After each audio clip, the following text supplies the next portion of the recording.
All right, guys, I'm sure most of you have seen the photos out there that were leaked of the Glock Gen 6. Well, leaked no more. The embargo has been lifted, and the actual photos of the Glock Gen 6 are now flooding the interwebs. I'm sure most of you have seen them. Here they are. This is what they look like.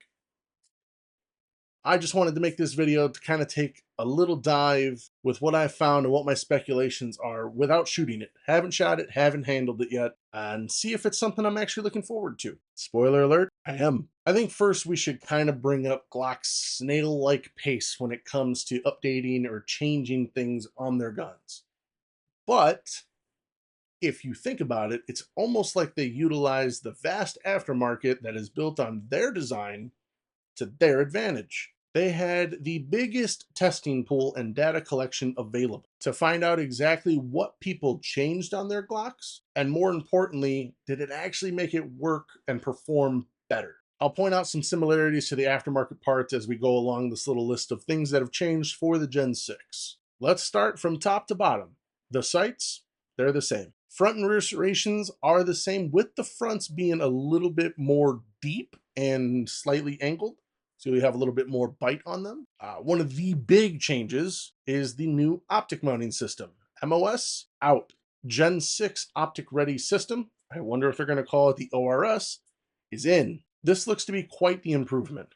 The slide is now direct cut and pre-drilled to accept RMR footprint and Delta Point Pro footprint. They are utilizing this little hourglass looking polymer filler plate, which houses the different recoil bosses that you would see on like an RMR or Delta Point, where they have different heights and different diameters. I can't wait for the Glock fanboys to defend Glock on using plastic in part of their optic mounting system. Like no one had ever done that before.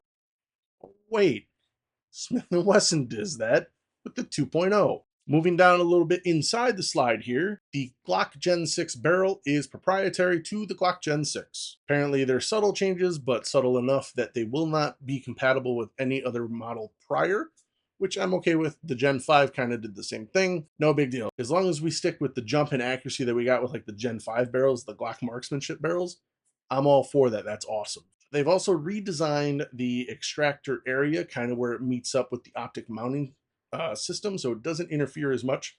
Like if you are one of those goobers that put a ton of Loctite in and filled your extractor channel with Loctite, it looks like they've done something to prevent this. The Gen 6 does use the same new backplate and striker design as the unswitchable V models. Moving down to the frame, they have added thumb rests just behind the rail section. The slide stop has a new larger border around it to hopefully assist those that have a problem with having the lock back because your grip impedes the slide stop. This will hopefully cure that. Now let's get to the first thing that I am super excited about, and that is a proper beaver tail. Hopefully I say proper because haven't held it, haven't shot it, but it does look much more prominent than the backstrap beaver tails they had on the Gen 5s and the Gen 4s. Hopefully it's a design where I can finally shoot a Glock without tearing my hand up.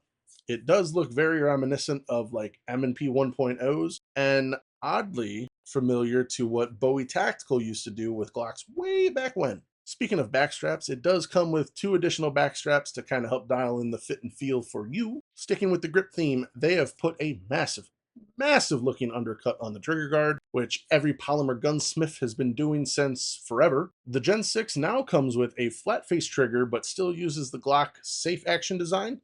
So you're not going to get the Glock performance trigger factory inside the gun. It's supposed to feel like every other Glock trigger out there, like the Gen 5s. Which isn't a problem. I just hope the Glock performance trigger still works for the 6 and they don't have to redesign it, hopefully. And funny, finally a flat face trigger, much like Apex and countless others have been doing forever. Now, arguably the biggest change to the Gen 6 is the grip texture. Glock is labeling this one their RTF6. RTF, for those of you that don't know, stands for rough textured frame. I'm really hoping this kind of resembles along the lines of what the M&P 2.0 texture is, or something along the lines of Glock's RTF2, which was phenomenal, but it did have a tendency to wear out and wear down far too quickly.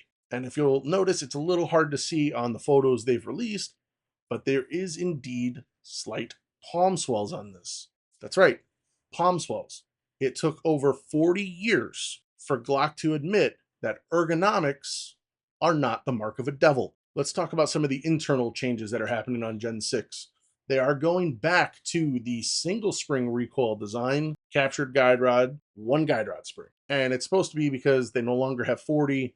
When they redesigned the Gen 4, that was because 40 was still prominent, 40 is extinct, and 9 is prevalent. So let's optimize what we do for 9. Also means all those people that put reducer rings in their Gen 4 and 5s to be able to run Gen 3 guide rods, they might have been onto something. Speaking of guide rods, all the models that are going to be on the release of the Gen 6, which is the 17, 19, 45, and 49, are all going to use a 19 length recoil system, which if you're astute and looking at these, the 17 looks a little different. It strangely looks like the Glock 47. That's because it is. It's the 47, but it's the 17. These are going to be available mid-January for shipping to retailers, so right around SHOT Show is going to be the actual release date for ordering. I would say if you want to be one of the first to get it, I would go to your local dealer and see if you can just do a pre-order on them prior to January before they head out to SHOT Show and the SHOT Show orders start rolling in. It's going to be hard to tell how much Glock has preloaded their production line to fulfill the mass amounts of orders going in. So if you kind of want a better guarantee to get one, try and pre-order one. I know half of you are going to say, it's still the same. They didn't change shit. And the other half is going to go, well, this Gen 6, it ain't no Gen 3. And you might be right. But from everything I'm seeing, this gun is going to offer the best changes to a Glock that we've seen since them being introduced. I think it's going to fit more people's hands. I think the texture is finally going to be proper. And I mean, the trigger, take it or leave it, that's fine. They have an optics mounting system that looks like it's going to be pretty good. So we might have the best Glock yet. Maybe. I really want to shoot one. I'm going to try and pre-order one. But like I said in the beginning of the video, this is the first time in a long time that I can actually say I'm excited to see a Glock product. What do you guys think of it? Are you excited to shoot one? Are you getting one? You're pre-ordering one. Let's talk about it in the comments.